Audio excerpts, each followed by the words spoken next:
I had a conversation with a six-figure entrepreneur, and he's basically living the life that we all want to live. He has a great income, he gets to work wherever he wants, he's impacting people's lives, and he gets to travel every so often. Then in that conversation, he was telling me there came a point in the business where things were slow and income wasn't as high as it used to be. He started to lose his passion and the purpose he had when he first started his business. So he knew that something was missing, but he just couldn't put his finger on it. And then he asked me this one question: how do you find your sense of purpose? And this episode is about how that conversation went, and since it helped him, I think it can honestly help you too. So I was actually honestly pretty excited to answer this question because it's something I'm actually really passionate about. I mean, I have a podcast about it, so So I answered that I find my sense of purpose and fulfillment through my faith in Jesus Christ, because he saved me from depression and the addiction that I was in, and he honestly gave me a reason to keep on living, because before I didn't really have anything. And since he saved me from all my wrongdoings and all of my sin, because there's honestly a lot of those, and I now have joy, I have so much more peace, and I have so much more wisdom, and that I know that I'm loved. And not only that, but he gave me a mission to let people know who he is, so that they have the choice to get to know him as well and decide for themselves whether or not they want him as their savior. And that's the big overview I gave him. And then I decided to go a little bit deeper, just really to explain this whole thing. So I started saying, we have this kind of grand purpose, which basically is just to let everyone know who Christ is and give them the good news that he brought to us. And we also have the very specific purpose that goes to each of us as individuals. See, all of us aren't meant to do the exact same thing, and everyone has a specific role to play, and everyone is actually needed. Just like how our hands are just as important as our feet, and we still need our lungs as well as our intestines. And if any one of those were missing, then, our body wouldn't operate at its fullest. What I used to think when I first was a follower of Jesus was that everyone that had something to do with a calling, that God was calling them to do something, they were either a pastor, an evangelist, or a missionary of some kind. And that just wasn't the case.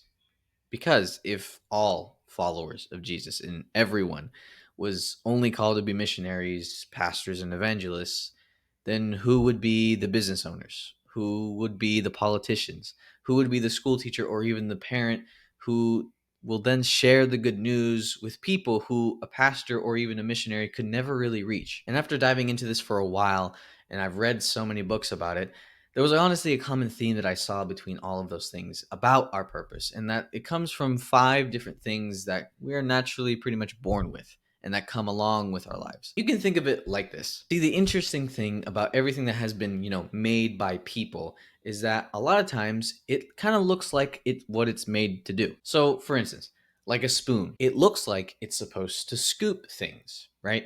And a fork, yeah, you poke things with it and then you hold it with your hand, and it's kind of used for, consuming food or consuming things that's difficult to have with your hands. And God sees us just like that. Since he's the one who made us, he can basically see the reason why we exist. But the interesting thing is, we're still incomplete. We are like an unfinished product with a complete blueprint. Now, God can see what we are supposed to turn out because, he kind of made the blueprint and made us as a whole, right? But since we are the product, we don't necessarily know what the finished product is supposed to look like. We're still, running our race. We're still in time. We're still figuring things out. And the even more interesting thing is that God has honestly placed so many things inside of us when we were born, and honestly added onto our life that actually show us a little bit more of what he's created us to do. And these things are unique things that come inside of us when we are born. And then some of those things we actually pick up along the way as we live our lives. For instance, it's something that I call the 5 pillars of purpose. And basically, those 5 pillars include this: it's your talents, it's your personality, it's your passions, it's your core values, and also your past experiences. Now, if I explain every single one of those things in this episode, this would be probably like 30 plus minutes long because it's a lot. So let me know in the comments if you want an episode like that. So after explaining all of those things, all of the 5 pillars of purpose and how we're all uniquely made for specific things that we're supposed to do, he told me this: well, with the business that I have right now, I don't see myself doing this for the rest of my life. But is God really calling me to do this for the rest of my life? Because I don't really see that for myself. And then I said, I honestly used to think the same thing. I used to think that we're meant to do one thing, and we're meant to do that one thing for the rest of our lives until we die. Then I read an illustration from Pastor Craig Groeschel, an amazing guy, and it was about this subject in one of his books that I read. And it honestly changed the way I see purpose and God's will for our lives. So imagine there's a mountain, a pretty big mountain, and you're going to hike all the way to the top. But before you start, you take a picture at the bottom of the mountain and then you start hiking up. Then you get around to like the middle of the mountain, and then so you take a break, and then guess what? You want to take in the scenery. So you take a picture of where you are on the mountain then. So then you start hiking up again, and then you reach the tippity top of the mountain. And then you enjoy the view and you capture it with another picture. Obviously, all three of those pictures are probably going to look really, really different from each other. And it may seem like you're on a completely different mountain on each one of those pictures, but it's the same mountain. See, our purpose is like the mountain. And these different areas of the mountain are like different seasons and different areas of what we're doing with our lives. And I said this to him. Maybe for a couple of years, God wants you to keep this business. I don't know. I'm not him. But maybe he wants you to keep this business and still help people with their finances. And then it could become something different. Maybe you could start doing business coaching, or maybe investment coaching, or maybe giving more time to volunteer work, or whatever. I don't know.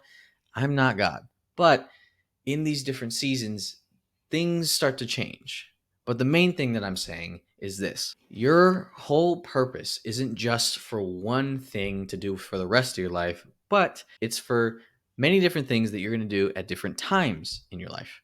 And the main thing in all of those different phases and seasons of your life is that they all would include 4 to 5 of those pillars of purpose. And after saying that, he was kind of like just absorbing pretty much everything that I was saying. He just basically said, like, my mind is being blown right now because it's honestly starting to make sense to me. Since he grew up in a Catholic background, he already knew about God. But he said that this conversation just made it so much easier and so much clearer for him to understand about purpose and what God is calling him to do and what he is supposed to do in order to reconnect with God. Now, I'm not bringing this conversation up just to get some brownie points for the Christians out there. No, I'm not. The person I had this conversation with was actually my boss. And yeah, the one who made me the head of his operations in under a year. It's crazy. And I've been praying for him ever since I met him, just so that we could have a deep conversation about something like this, about purpose, about God.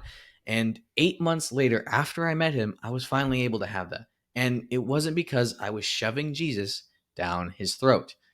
I was just being a Christian. I was just showing up in my work, and I prayed and I gave it my all in my work, and I showed him what real Christian work ethic is supposed to be. And then I showed him the light and the love and the peace that I have through all of these conversations that I was able to have with him. Now, again, I just think that this conversation can help anyone about purpose, about meeting God, about finding purpose. And I'm telling you, I found purpose through my faith in Jesus, and he found his purpose through his faith in Jesus. Now I'm just telling you, that's where we found our purpose. That's where we find our fulfillment. So I want to ask you, where do you find yours? And where are you going to find yours? Because I've tried all of these different things, and it doesn't seem to work out. It didn't really work out for the long term anyways. It feels fun, it feels exciting, it feels passionate, and then it runs out. And then you feel back at square one, and then you have to find a new thing to be passionate about and find another thing to really run after. But I tell you, Jesus and God, they're there the whole time, and they become your purpose. Sharing this wonderful news that you've been saved becomes part of your purpose. And not just so you can become a pastor or a missionary or something like that, or a religious nut. No, but it's for you to actually love everyone that you come to meet and share them good news. Whether they accept it or not, you just love them whether or not they love you. That's the best thing. And if you want to hear that how I was able to actually become the head of operations in under a year, be sure to watch the last episode where I cover that story. And as always, start growing. Start now, and God bless you guys.